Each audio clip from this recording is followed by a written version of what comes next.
Hello everyone. My name is Purva and I am working with Airtel.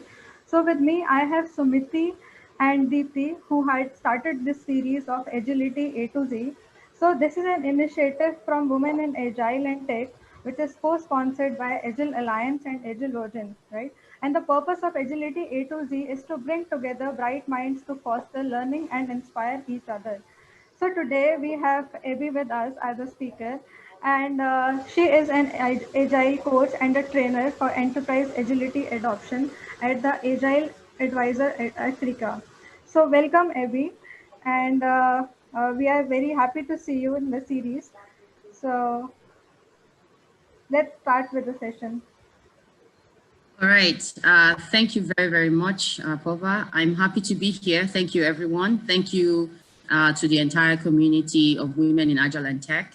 I thank you for inviting me to be a part of your community and to share with you today. And I'm hoping to make this very interactive so that I can also learn this something that I've been doing for a very long time. And let's just get started. Cool. Let's Okay, get started. so yeah, everyone can see my slides, correct? Yeah. All right. Okay.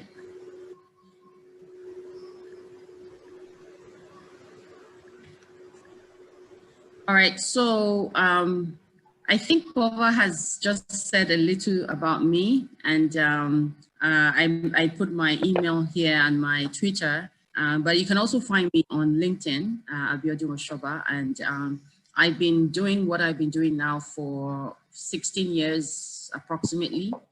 I have a background in technology, in business, and I've been a Scrum Master, and I've also been an Agile coach.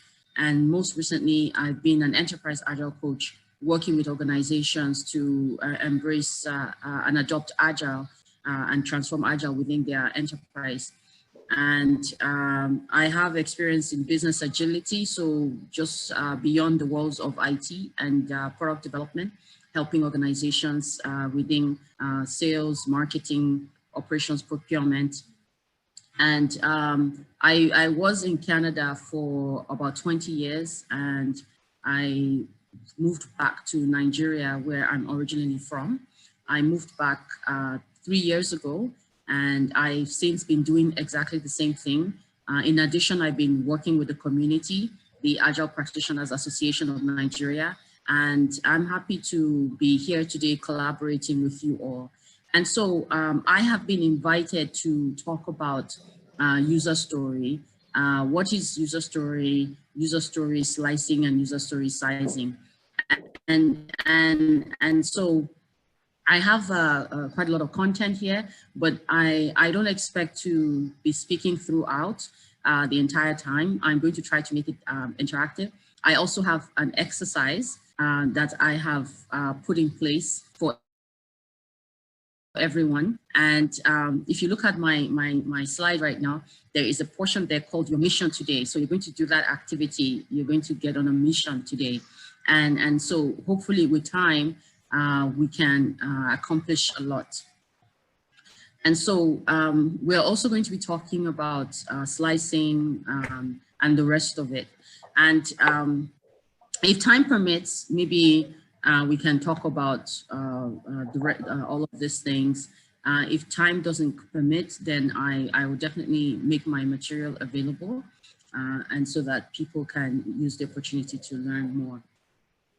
And so the goals of the meeting today, user story. So I believe that it's important for everyone to understand what user stories are.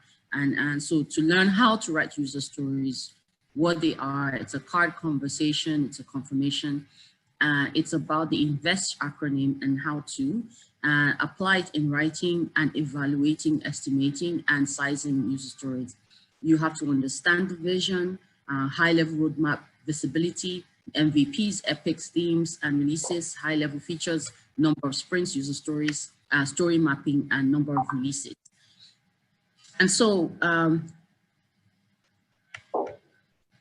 basically, from with requirements. So for those who have been doing project management framework, right, you would know that there's something called requirements. I mean, where you go, even if it's in construction, any type of organization, any type of industry, you hear people say requirements, right?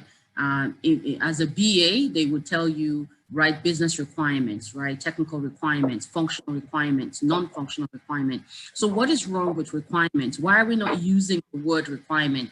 The reason is because requirements are mandatory, they are fixed, they're hard to change. They're feature-centric rather than value-centric. They specify the what, not the why, and they're easy to verify and hard to validate.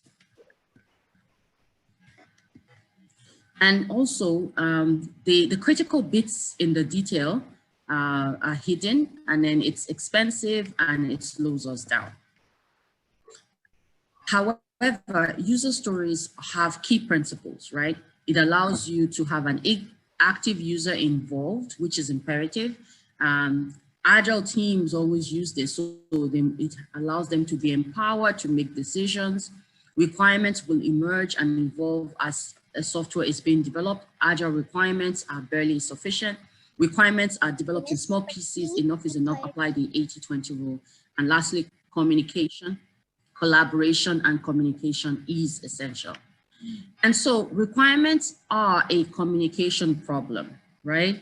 And there are two types of requirements. There's always a written requirement and there's a verbal requirement. So the written requirements, they can be thought through, reviewed and edited, provide a permanent record, and are easily shared with groups of people. They are time consuming to produce and may be less relevant or superseded over time, can be easily misinterpreted.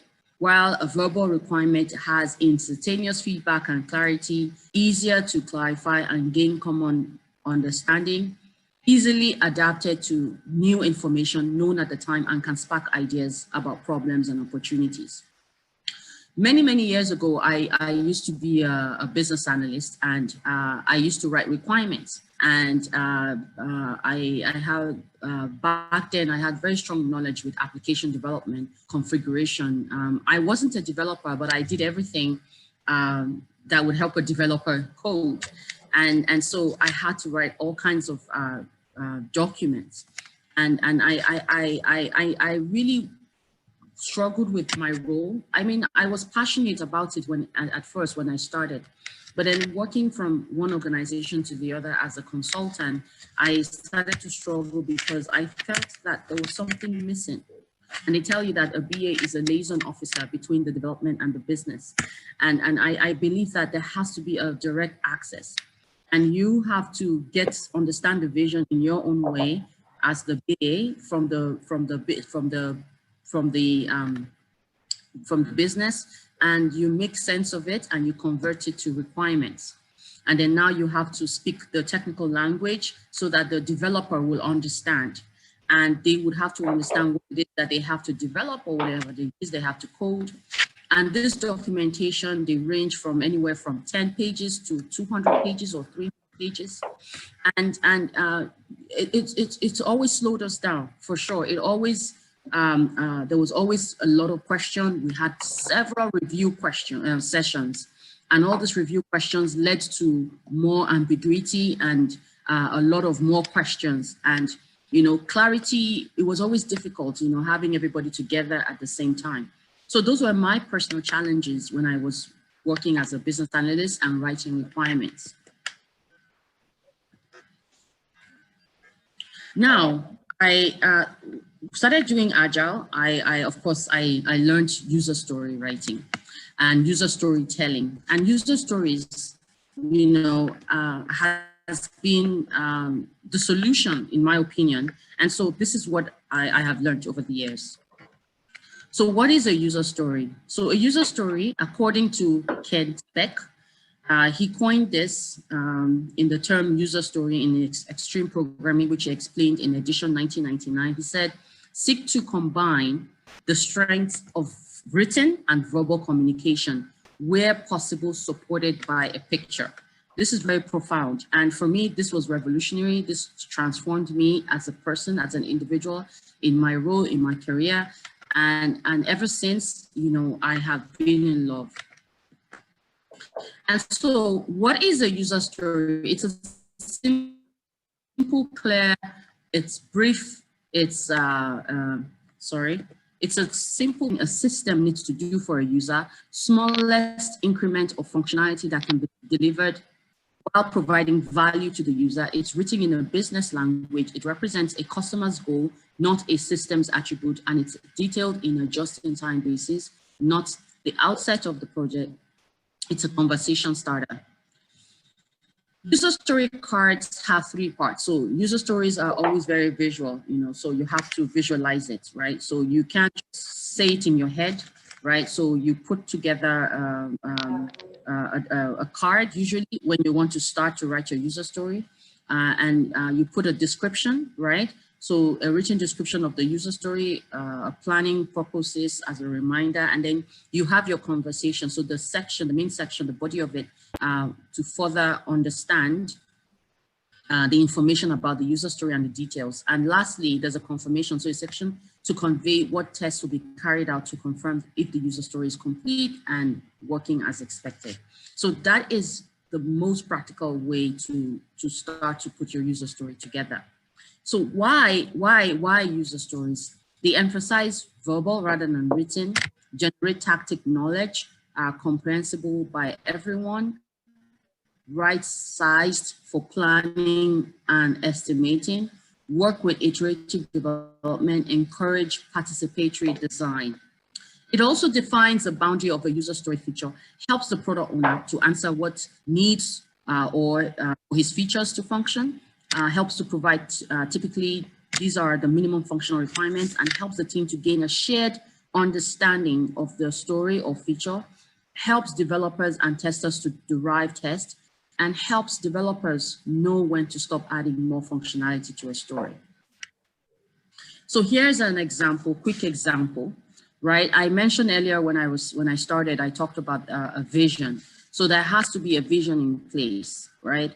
And from the vision, you derive your theme and you break down into epics or features, and then you have your story. In this example is an example of an airline, right? And an airline who has the vision to take their clients, their customers from point A to point B across different geographical regions. And so that's the vision. And then the theme, which this airline, this organization wants to achieve, one of their strategic objective, maybe one or more per release. The main strategic objective that I've identified here is premium frequent flyer benefits. We're familiar with this example, right? And this premium frequent flyer benefits it's a theme. So it could mean so many things, and that's why it's a theme. It's a strategic objective. And it just says that this is what we want to achieve. This is our goal. It could be for the entire year, or it could be for a fiscal period. Now, they need this to come alive, to come alive on their system. And so what happens is that the business hands over to their technical unit, their IT, and they say, we want our clients, our customers to be able to go on our website and to be able to obtain frequent flyer benefits. And so how does the team, imagine they've decided to do actual, and how does that team now begin to complete and get this work done? So what the next thing they do is to come up with the key features that aligns with the theme, right? And so when we're talking about premium frequent flyer benefits, I can quickly think about two features, right? Think about it. I fly, maybe British Airways all the time, for example, and now we've released a new program called Premium Frequent Flyer Benefits. And so as a premium frequent flyer, what are the benefits that I would want to have? And so if you talk to a customer, they will tell you that I want to be able to book my flights. I want to be able to cancel my flights. I want to be able to reschedule my flights. I want to be able to check on my miles and check on my accumulations and, try to use my miles and my benefits and so many things. The list is endless. And as they are telling you all of these things they want to achieve, those are the features. Those become the features. And two examples here is book flights and cancel flights. Now, if you give this to your developer to sort of develop this and code this within the system and say, hey, enable this feature to allow people to book flights or enable a feature to allow people to cancel flights, it's ambiguous, right? They're going to have so many questions. And so what happens to all these features and this epic is that it has to be broken down into stories, right? Why do I want to be able to book a flight? That is a good conversation starter. As I said earlier on, it's a good way to have a conversation. So book using air miles, how, book using air miles, rebook a flight I take often. That could be the why. Those are two simple reasons. To cancel flights, it could be that I want to cancel a flight. I want to be able to cancel 24 hours with no charge. It could be something I want since it's a frequent flyer benefit. Or I also want to be able to view that there's been a confirmation of my cancellation, right? And so this is how you sort of, just an example at a very high level, but let's continue as I continue to break this down further. And so how are user stories, how are they structured? So you have to have a title, you have to include a description, and you have to have the relevant notes and specifications or sketches. So before building a software, you have to write your acceptance criteria and all of that.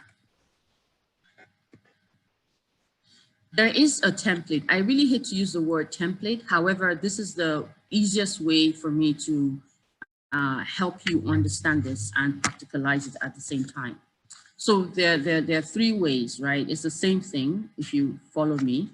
As a registered user, I want to log in so that I can have access to subscriber content only. So if you look at that, it's a conversation. However, if you look at the post-it on my left, it says as a user role, which is a specific type of user role, I want a goal so that I can have a reason for that goal. On the right side, the post-it on the right side, it says, as a type of user, I want to perform some tasks so that I can reach some goal. And if you go back to the example at the very top, it says, as a registered user, so there's a platform, I'm a registered user. It says, I want to log in so that I can have access to subscriber content. So there has to be a specific user. There has to be a user role that's been defined. And we also have to specify what their goal is. Why do they want to do that thing? And the reason why they want to do it. So user stories, they give us clarity to why a feature is useful. They can influence how a feature should function. And they can give us the ideas for other useful features that support the user goal. And so user story, as the word is a user telling their own story. This is the experience I would like to have. This is the experience I want to have. And so as a user, I want to be able to log into my account. I want to be able to view all my benefits so that I can access my benefits. So you have to specify who the user is, what the goal is, and the why, which is the reason.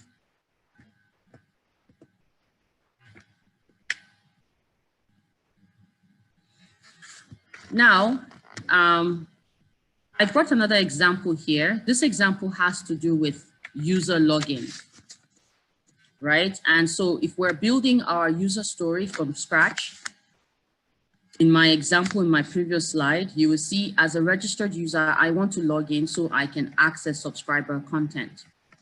This is me really making this user story come alive, really making it, giving it clarity, and giving it all of the information that it needs so that this feature can be utilized and developed. And so if I have developers amongst you right now in the audience or any tester, you can really agree with me.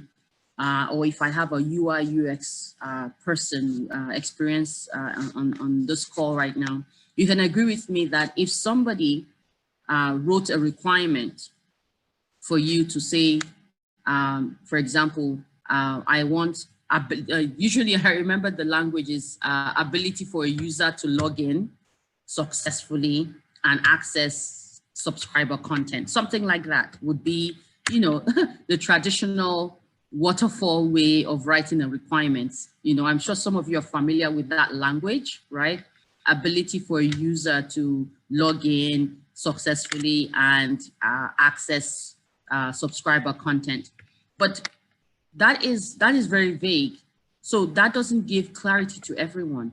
And so user story in this format is the same thing, however, better. As a registered user, I want to log in so I can access subscriber content. And so here you have front-end developer, you have a UI, UX, you have everybody on the team, and they want to make sure that the user has access to be able to log in. And so remember my definition of a user story by Kent Beck? He said, where possible, I'll take you back to that slide so that we can remember. Here, he said, seek to combine the strengths of written and verbal communication where possible, supported by a picture. And so here, this person has done a fantastic job, and no one would have any issues, like there wouldn't be any confusion, right? It will be easy to ask questions. It will be easy to validate the questions and the answers. And so this is very straightforward, right? There has to be a landing page for the user login, the username, and then the password. For the username, it's been specified here, username, it's an email address. You have to validate the format. It has to be maybe allowed for .com, .org, whatever. And then you also have the password, right? And you also have the ability to authenticate against SRS, like the security, using any web service that's available depending on the platform. And then store cookies if ticked and login successful. We always see this, remember me, right? We always see this everywhere because maybe it's a place you come to all the time. In addition, you have, if you've forgotten your password, it has a go to forgotten page, and there's a message box here that if you have been unsuccessful, you would get a message that you have been unsuccessful. And so there's so many other things on this card, but I'm not going to talk about it yet. I'm just going to allow you to see it. Fibonacci size, number 3. All of those things means a lot of things. So this what you're seeing here, everything is really, really important, right? But just because we're starting to understand what user stories are, I would move on. So, Abby, we have few questions. Do you want to take it now? Sure, let's do that. Okay. So, first question is by Rakhi. So she's saying, isn't there a possibility of information being missed out by the end of verbal collection session?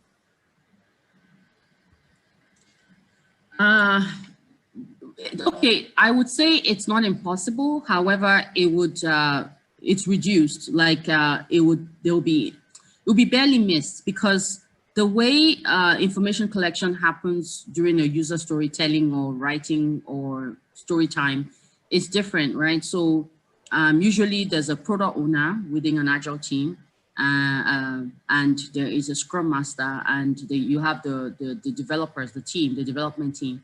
And most of the time I have seen people have a tool which they use. And so people, somebody is putting that information there. Most of the time it's the product owner. And as people are providing insights into a story or trying to write a story, they are collecting that information there. Okay. So Rakhi, do you want to ask something? No, it's okay. Thank you so much, Abby. Thanks a lot. Okay. All right. So the next question is like, as a user, we have to define the desire or an immediate goal and then the purpose, right? So is this a correct template? So this is the question. So Uh, maybe Bala Ganesh, if you want to, explain something else.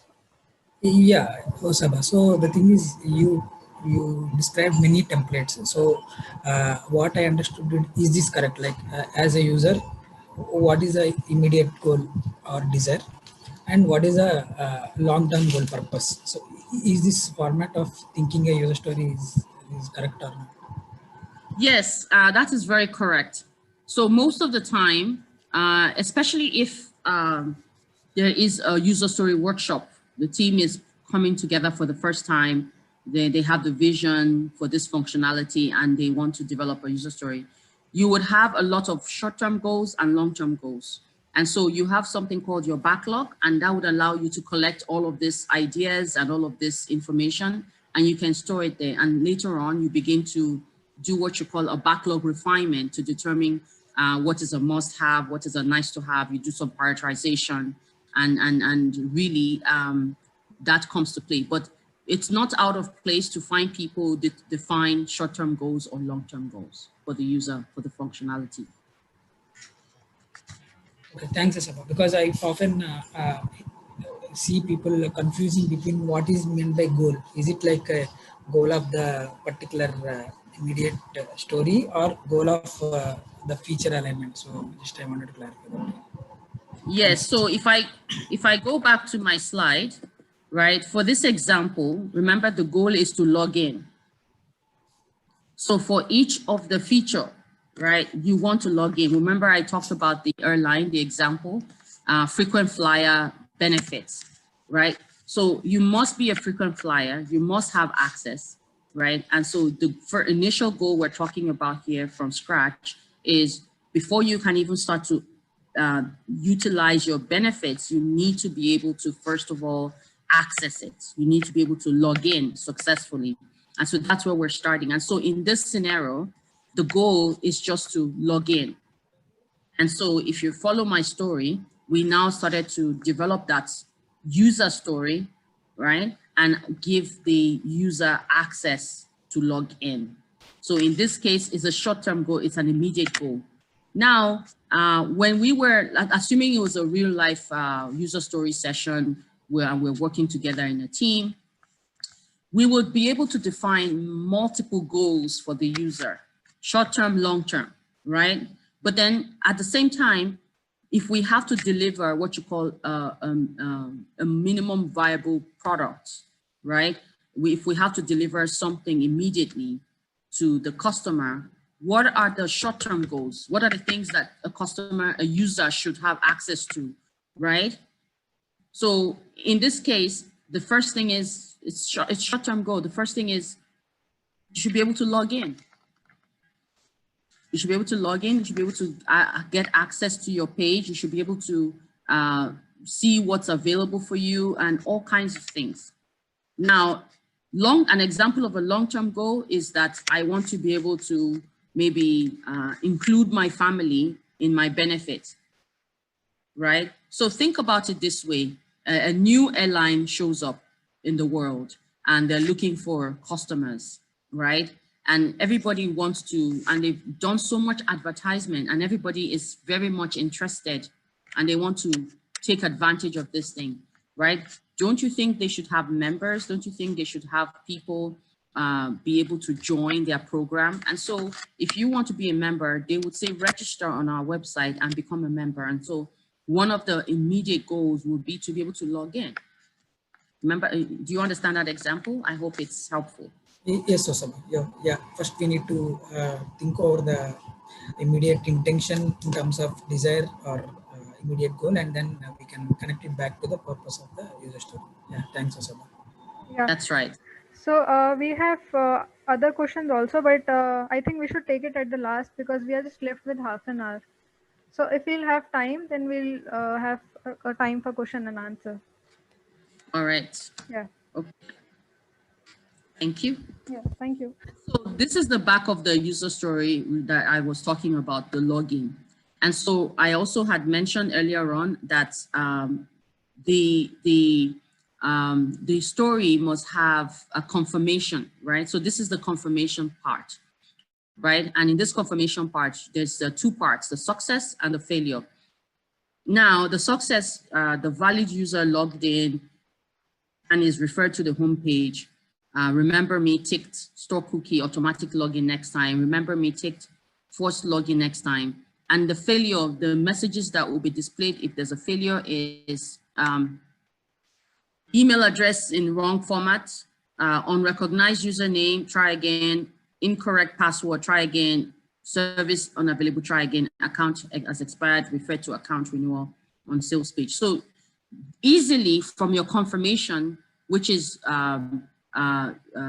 your acceptance criteria, to making sure that this story is complete, what would happen is that the testers can easily develop their test script from here. And so this is what makes a user story complete, whereby you have the title, you have the title, you have the description, and then you have the confirmation. Those are the three parts, the 3 C's.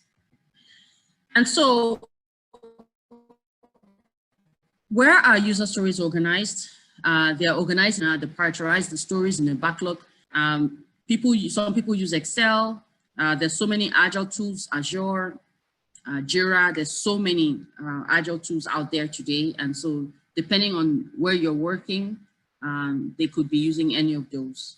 A collection of stories for a software product is referred to as a product backlog, and a backlog is prioritized so that the most valuable items have the highest priority. And so that third statement talks to the last question, which is immediate goal and long-term goal. So the highest priorities are most of the time the immediate goals. And so user stories, there are different types of user stories, right? And so a spike story is a type of user story. So rather than generate a feature, value those stories that generate knowledge learning. And so in extreme programming, a spike is a brief experiment, usually a throwaway code to learn just enough to be able to make an estimate. They are time-boxed learning stories, so we're able to put an estimate on them because they are stories and the product owner has visibilities and can prioritize them. Spike stories are not very popular and not very common because most of the time the team, there's pressure on the team to deliver value. And because this spike story, the value it generates is knowledge, it's learning. So it's not a physical value that you can pass on to the customer. And so most of the time, it's always hard for teams when they are working from one sprint to the other to spend time creating a spike. If you're able to convince your team to work on a spike story, make sure that you don't do too many spike stories in a sprint, at least maybe one spike story per sprint if you must do a spike story. And so another type of user story, which I mentioned earlier, is the epic, but they are large, right? And so they are broken down into the user story, right? And so you have the spike story, you have the epic story, and then you have the user story. So the epic story, they are too large to be accomplished in a single sprint and considered an epic. And so epic stories can be used as placeholders in your backlog for fast features. And so again, back to the last question about long-term goals, short-term goals, your long-term goals will be epics. And so while planning or working with a story, ask these two questions. Is this the level of detail needed for where the story is in the backlog? As epics move up and down the backlog, they decompose into smaller stories until they can be scheduled. And so story writing is teamwork. Remember to use the language that everyone can understand. So no technical jargons allowed. So you have to speak in business language only. And so you have to focus on the 3 W's. Who is the user? What do they want to do? And why do they need to do that? Those are the 3 principles, the 3 guidelines that would help you to write an effective user story. So story writing is teamwork, as I said, just to recap. Remember to use a language everyone understands and the focus on the 3 W's. Who is the user? What do they want to do? And why do they need to do that? And these are the acronyms that have been used to help you determine if you have a good story. It's called the INVEST acronym. So INVEST.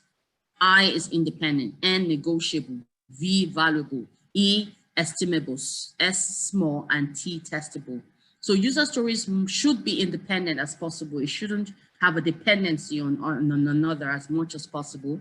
Negotiable, a user story is not a contract, it's not a detailed specification, it's a reminder of features for the team to discuss and collaborate to clarify the goals near the time of development. Valuable, user story should be valuable to the user or to the owner of the solution. They should be written in user language. They should be features and not tasks. Estimable, user story should be possible to estimate. No need to provide, they need to provide enough information to estimate without being too detailed.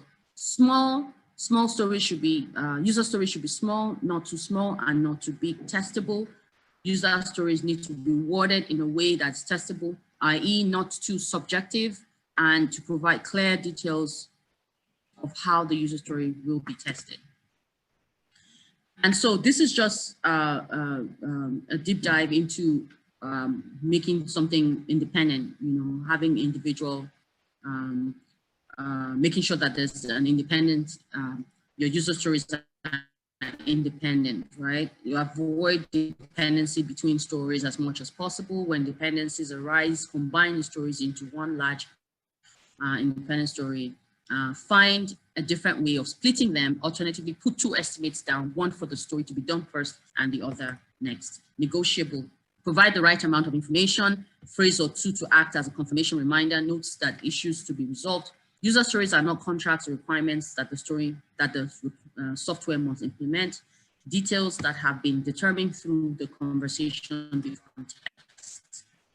Valuable. Each story must be valuable by the user or the purchaser of the system or the software. Avoid stories only valued by developers. Best way to make sure you're valuable is to have a customer write the story. User proxies, be aware of bias when using user proxies. Estimable. Developers need to be able to make a guess on the size of the story, either on the amount of time or effort. If they cannot, it means that three things: the developers lack domain knowledge, they lack technical knowledge, or maybe you have an epic, the story is too big. They must be small. Small size matters. Too big, they can't fit into a sprint. Too small, provide no value to the user.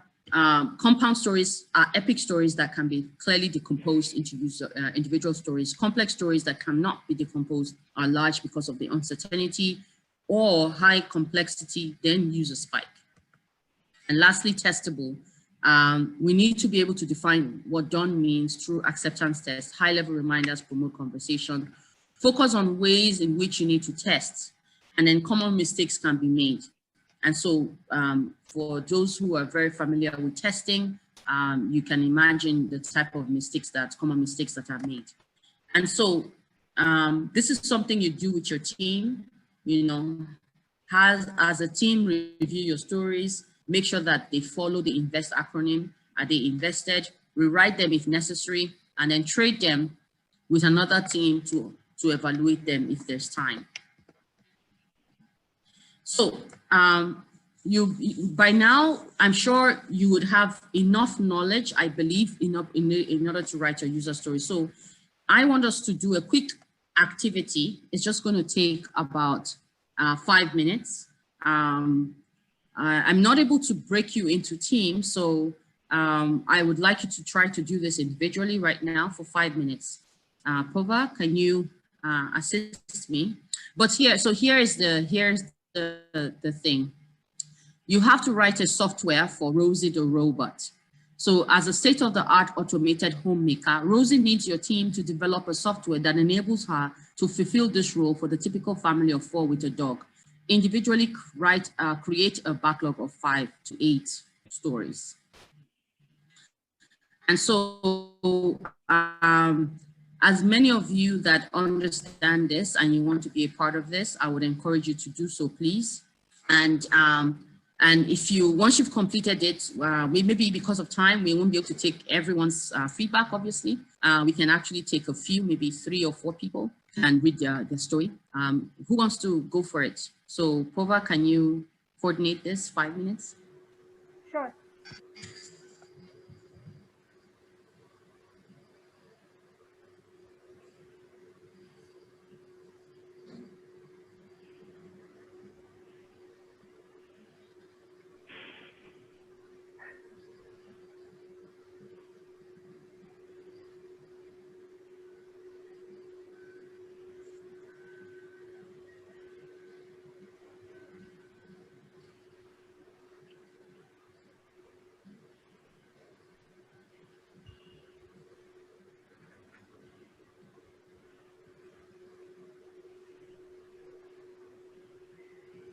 If you have any questions regarding this mission, please don't hesitate to let me know so I can provide clarity. So I would like to understand when it is meant by automated homemaker. So does she prepare some food, or does she make everybody comfortable, or how is that? So I don't want to give it away. So I Okay. don't want to give it away. So whatever automated homemaker means to you, right? So just to help a little bit, you have mentioned some of the things. So automated homemaker.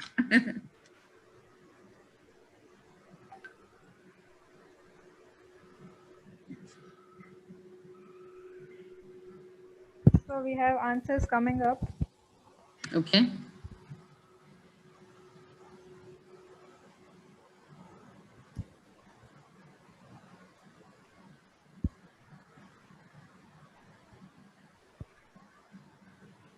So I'll start reading after 3 minutes now.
So should I start reading, as many of us have already answered?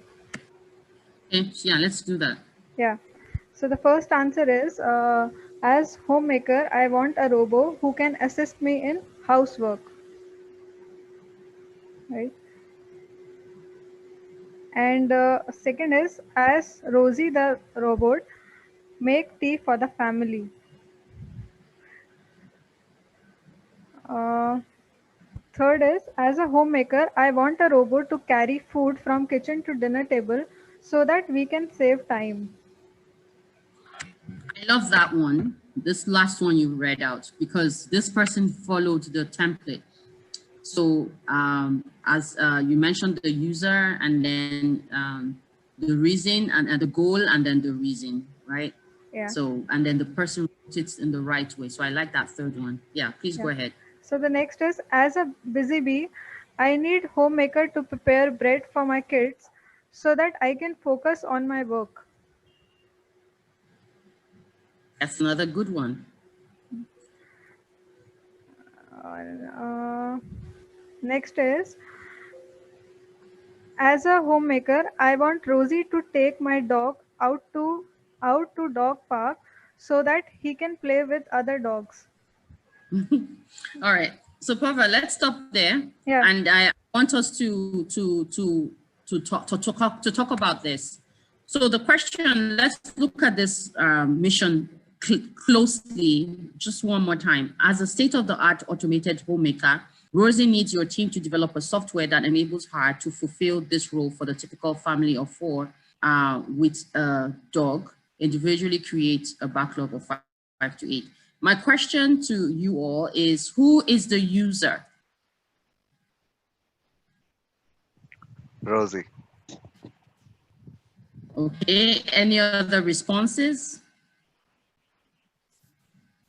All family members of the Rosie or the users of this.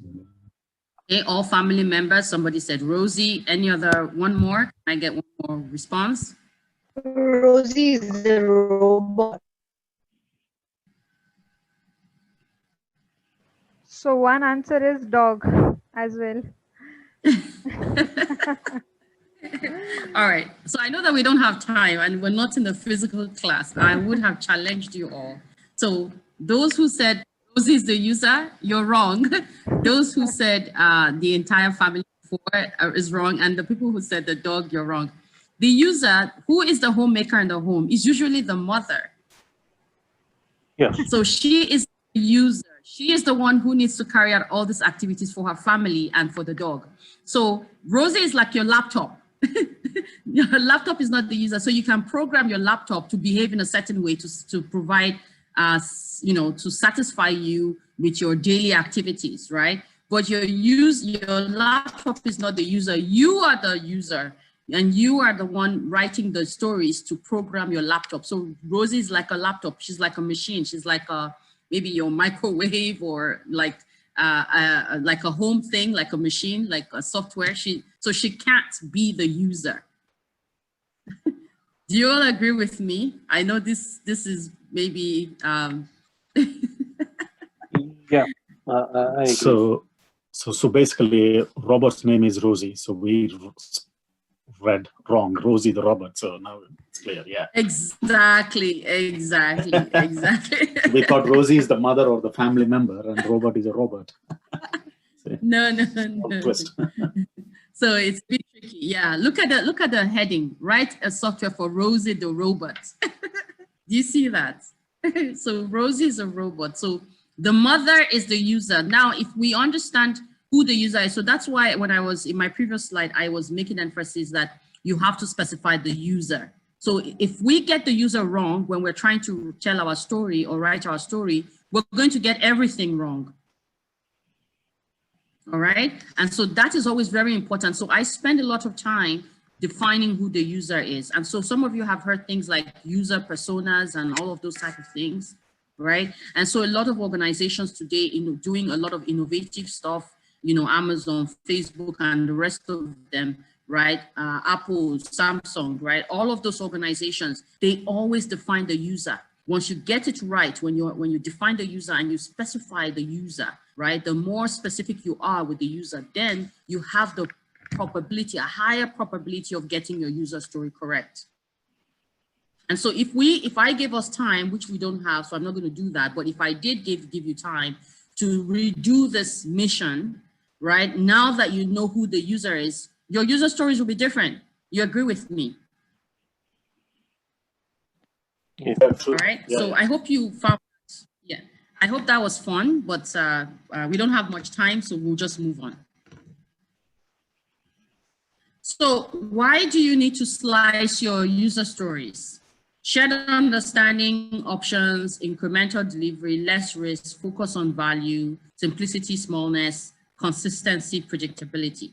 So slicing creates options and exposes goals from solution, right? And that's one critical thing when I'm working with teams and I'm coaching them on user story writing or telling, I always tell them to forget the solution of defining the goals of what the user wants to achieve. So I want to cross this river. Don't try to find me like a boat. You can see the picture. Don't try to find me a rope. Just tell a story of what you think I would want to do. And pretty much that is what it is. So it exposes the goal from solution. So why should we make explicit slicing policies? We have to, because if we don't, we would have a lot of ambiguity as well. So better definition of ready and done, measure cycle times for work types. We can inspect and adapt policies and try to reduce instances of outliers. Shared definition of work types are important. So it's always good. I showed you in my previous slide. So you have your theme, you have your feature, and you have your story. So a definition of work, for example, is user registration. It's always the first thing usually. And so this is an easy example for me to use. And so a user registration, right? It falls under the theme. And then the feature, one of the feature, multiple features, but one of them is forgotten password. And then a story level would be email the user. So ability to email the user, having the functionality of being able to email a user. Now, acceptance criteria. So slice by acceptance criteria. So user can view their profile. So in this example, Bob is a registered user. When Bob logs in, then he should be logged in. When Bob is logged in, when Bob chooses his profile, then he should see his profile. So if we say, let's assume somebody wrote a user story and said, as a user, I want to log in and view my profile. That is too large. You can't put "and" in your user story. It's going to be too large. You won't be able to estimate that. And how long will it take? In fact, your developer or your tester will say, oh, that's going to take too much time and too much effort because you have asked for too many things in that story. I know that story says it sounds simple. As a user, I want to log in and view my profile. I mean, it sounds simple, like simple English, but in development terminology, it's too ambiguous. You're doing two different things. I remember when we talked about our INVEST acronym, your user story must be independent. So in this case, you want to log in and view your profile. There's a lot of dependencies here. So you can't view your profile if you don't log in. And so when we talk about slicing, we have to break this down and make this smaller. So viewing your profile is one story. It should be a standalone. And when you're successfully logged in, you should now choose to view your, logging in is one standalone story. And then when you're successfully logged in, you should now be able to view your profile. So that is the second story. And this is how we slice user stories. And this is from this example, this is slicing through an acceptance criteria. So each user story has its own, each user scenario has its own story. So registered user can log in, logged in user can view profile. So I hope we can take something away today, right? As a registered user, I want to log in so I can view my profile. I want to log in and view my profile. Too large. Those are two stories. Keep vertically slicing user end-to-end functionality. So registered user can log in. Logged in user can view avatar on profile. Logged in user can view friends on profile. Logged in user can view favorites on profile. Hey, see, we're now adding more functionalities to this login user functionality. And so when we keep doing that, we don't try to make it one story and try to achieve this functionality as one. This means that we have to break it down. So each of these things is a user story. User being able to successfully log in is one. When you successfully log in, what are the features? What are the things? What are the behaviors that this user would want to do? And each of those behaviors are coming up as user stories. And so when you have a conversation with the user, they'll tell you, when I log in, I want to be able to do this. I want to be able to do that. Those are conversations and those will lead to stories. And those are features, right? Those are features, behaviors become, most of the time become features of what a user wants to see. I want to be able to view my avatar or maybe upload my own picture from my phone, like maybe from my gallery on my phone. I want to be able to view friends on my profile. I want to be able to view favorites on my profile. So I don't know if we have any questions or as Pova said, we're going to maybe wait towards the end. Yeah. So, okay. So we have a lot of questions. So looking at your time, I'll start with few. and then Okay. maybe some of the questions you can take over the email or any other thing. Okay, sure. Because I know, yeah, I know time is of the essence. Yeah, let's go with the questions. Yeah. So the first question was that are user stories directly linked with DOR? DOR, Yeah. definition of ready. Yeah, I suppose. Yes. So they have to be, because your user story has to be linked with your DOR, your definition of ready, as well as your DOD, your definition of done, right? And so if they're not, then when you start to sprint, to start to develop those stories, then you would have a problem, right? So if your user stories are complete, right, you would already have your definition of ready criteria set and your definition of done set. And so when your user stories are complete, usually I recommend for a new team to have a user story workshop. A user story workshop can take anywhere from 1 day to 1 month to really, maybe 2 weeks in some cases, to really understand the vision, break down the themes, the features, the epics, as well as the stories, right? And this is a teamwork, right? And for those who understand pre-sprint or sprint zero, these are activities that are done before you start to sprint. You don't start sprint one and start to do all of this work. So it's always advisable to do this in your preparation to sprint. And so during your preparation to sprint, one of the things you want to dedicate time for is having a user story workshop, right? And so in my experience, I help teams facilitate user story workshop for teams. So what happens here is that you need to be able to spend the time to develop this, to do this work. It's always hard, it's always very painful, because there's a lot of thought process, there's a lot of thinking that's involved in this. And so what you need to do is to ensure that you do it well. There's a lot of issues that you will run into down the line if you don't spend the time, doing a user story workshop properly. Now, I would say that spending time doing a user story workshop before you start to sprint doesn't necessarily mean that you would have all your user stories caught out. So you might have, say, when you spend time doing a user story workshop, taking everything from vision to themes to your epics and your features, and breaking down into your user stories, doing your slicing and your estimation. Your backlog might have over 100 user stories. But as you start to, you might say to yourself as a team that, okay, we have enough to get started, and we do our user story mapping, and we can actually determine our user story roadmap to determine what's going into each sprint.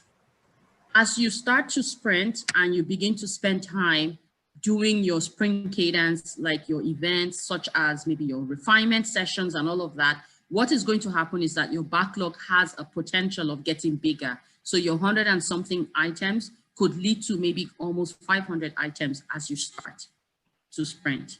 But the key message here is that it's always advisable. As a coach, I always encourage teams to spend time to having a user story workshop. It's very helpful. Yes, Kava? Yeah. So the next question is, how do you prioritize user stories? So on the basis of what? Okay, how to prioritize user stories. So the person who does prioritization, whose responsibility it is the product owner. And there's so many prioritization techniques out there. There's so many. And so each prioritization technique, because there are many, there are some that are more suitable for certain environments or certain types of development. So you have ICE, you have Moscow, you have, like there's so many, I can't remember them from the top of my head. And you have to apply, the product owner does this obviously with the team. And then there's also what you call estimation, which is later on in my slides. Usually when the developer and the tester who are part of the team are able to, so when stories are sliced properly, and then the development team starts to estimate, what happens is that they're able to tell you how much time and how much effort it will take. Some of this information would influence the decision of the product owner in making a decision or in prioritization. So, for example, if something is of high customer value, right? So customer value, very high customer value, and we believe that this is a good feature to release, and customers are going to be happy when they see this. It's going to improve our return on investment, stakeholder and share market price, everything will go up. Then the developers come back with an estimation saying that, hey, this is going to take us X number of days and X number of effort. What's going to happen is that the product owner will now make a decision, usually with the team, and then communicate that with the stakeholders to say, this is high customer value. However, the effort and time is high, and so we won't be able to complete this. We've broken it down. It's going to take us 10 stories to complete this functionality, and that's going to take us maybe 2 sprints, and a decision is made to either focus on that or to move it to a later date. So those are some of the ways prioritization is done. Thank you, Abby. Yeah. So the next question is, do we also need to think over design or code part while we are writing user stories?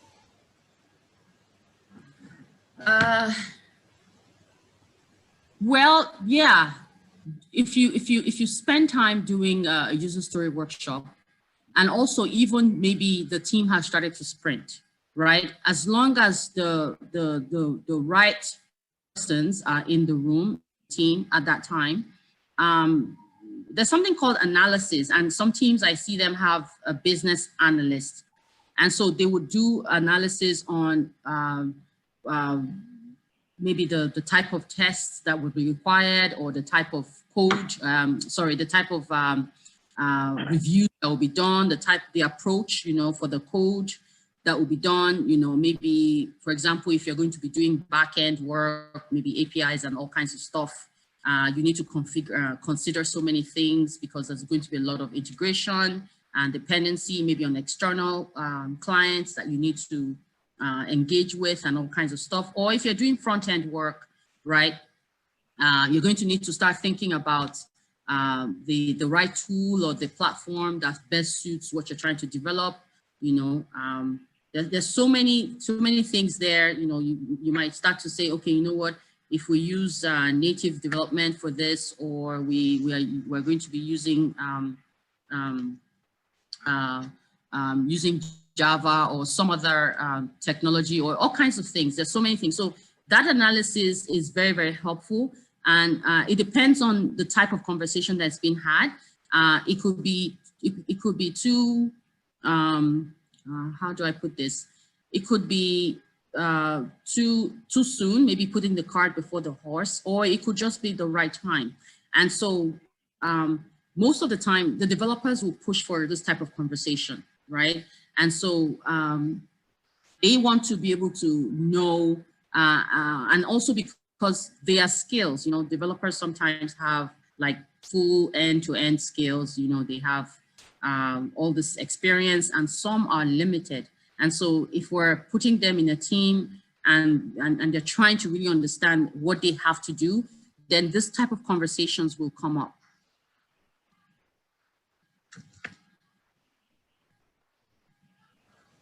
Okay, so we have around 7 to 8 questions more. So I was just thinking if you can take them over email, or because we are short of time actually. Of course, I know. So yes, that's fine by me. I can take them by email and I can respond to them. Hopefully I'll be able to do justice to responding to them. And I know, yeah, it's this is usually, like I said, a user story workshop will take days and weeks, right? And so in just scratching the surface of really understanding what it takes to be hands-on writing a user story, slicing it and estimating it, we're just doing an introductory bit. Yeah. And I want to say thank you guys. Thank you so much. So, can you share this slides also with me so that I can share it with the participants? I will definitely do that. Okay. So, so please, can you share your email ID once again? So, if anybody wants to ask some questions, so they can email you probably. Yes, so I'll go back to actually the first page of my slides. I think LinkedIn, I wanted to put my LinkedIn handle there. I forgot. So I have my Twitter and my email there. You can reach me on LinkedIn. Just type Abiodun Osoba and you should find me there on LinkedIn. And my Great. Twitter is I am Abi Osoba and email is abiodun@theagileadvisor.com. Great. Okay. So, so I would just like to thank you for having such a wonderful session with all of us, and maybe we'll going forward we can have another session if you have time, and we can discuss about it maybe later on. So thank you so much again. All right. Thank you for having me. Thank you all. I hope you had fun with the exercise that we did. I hope I didn't challenge you all too much and you took away one or two things. Thank you so much for having me. Sweet and Thank short you, and Abby. sweet. Thank you, Abby. Thank you. Thank you Thank so you. much, Abby. Thank you. Thank you. It All was right. very Take care. insightful. Thank you. You too. Yeah, Thank we'd love you. to have other session, Abby, if possible. Yeah. Oh, all right. Okay. Good. Good. I would love